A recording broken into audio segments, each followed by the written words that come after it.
What's going on, everybody? It's Nick Kosko with On3 Sports, and it's almost that time of year, the college football regular season, which means my Big Ten power rankings are back for the third year in a row, so let's break them down. Number one is Michigan, as this one should be no surprise. The two-time defending Big Ten champions go into 2023 with national title aspirations again. The trio of J.J. McCarthy, Blake Corum, and Donovan Edwards are as good as anybody in the country.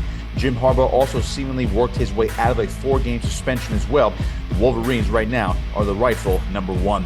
At number two, it's Ohio State. Enough said. The Buckeyes are pretty much as good as the Wolverines, but lost the last two meetings. We all saw how close Ohio State came to beating Georgia in the playoffs last year, and an argument can be made that they would have been national champions had that field goal gone in. This time, Ohio State has a quarterback battle that has yet to be solved. There are plenty of playmakers, though, such as Marvin Harrison Jr., Emeka Egbuka, Trevion Henderson, and Mayan Williams. Let's not forget Tommy Eichenberg and JT Tuimoloau on the defensive side as well.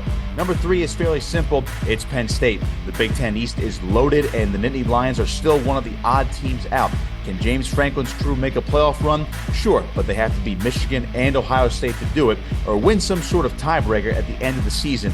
Drew Aller steps in at quarterback, and there's a lot of hype surrounding the young gun. Basically, this team will go as far as he takes them. Number four goes out west, a little bit at least, to Wisconsin, where the Badgers reloaded with head coach Luke Fickell. Fickell came over from Cincinnati after a successful tenure with the Bearcats, leading them to the college football playoff in 2021. The defense should bode well under his leadership, but the offense caught my eye this offseason. Out is Graham Mertz, and in is SMU quarterback transfer Tanner Mordecai. He'll be able to sling it all over the field to guys such as C.J. Williams and Will Pauling. But the best guy, it's running back Braylon Allen. The bruising runner can also make you miss and could easily guide Wisconsin's offense to a Big Ten championship game in December. Rounding out the top five is Iowa, always stout on defense and in the trenches. Kirk Ferentz's crew could return to the Big Ten championship game this season.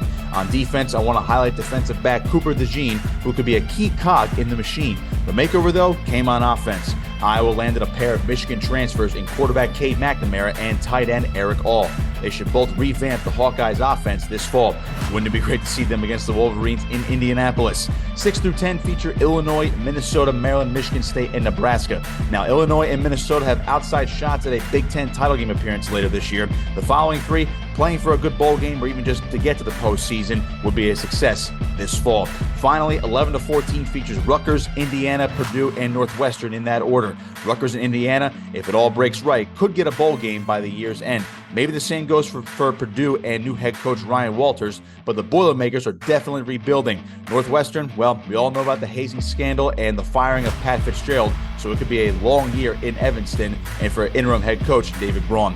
What do you think? Let me know at Nick Kosko59, and be sure to follow On3 Sports on Twitter and Instagram, and check out our experts and fan sites.